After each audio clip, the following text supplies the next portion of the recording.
Hello बच्चों, let us read this given question. So the given question says that two spheres of masses m and capital M are situated in the air and the gravitational force between them is F.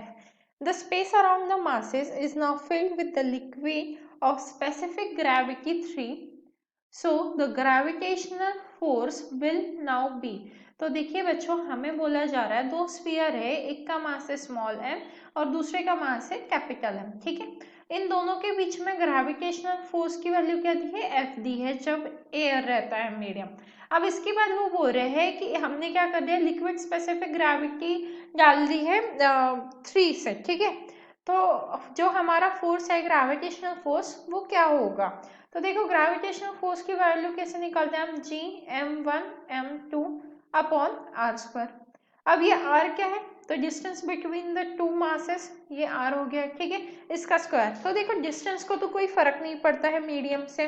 अब रही बात मास को भी कोई फर्क नहीं पड़ता है, मीडियम एयर रहे या कोई अदर एयर रहे, अब का मास तो सेम ही रहेगा।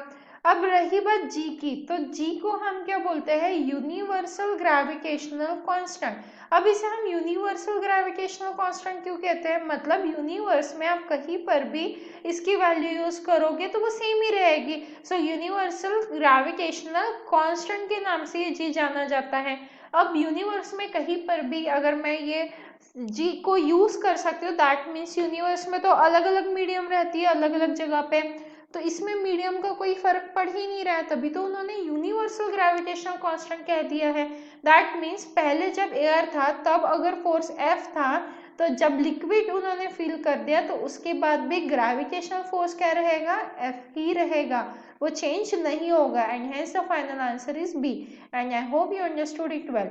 All the best.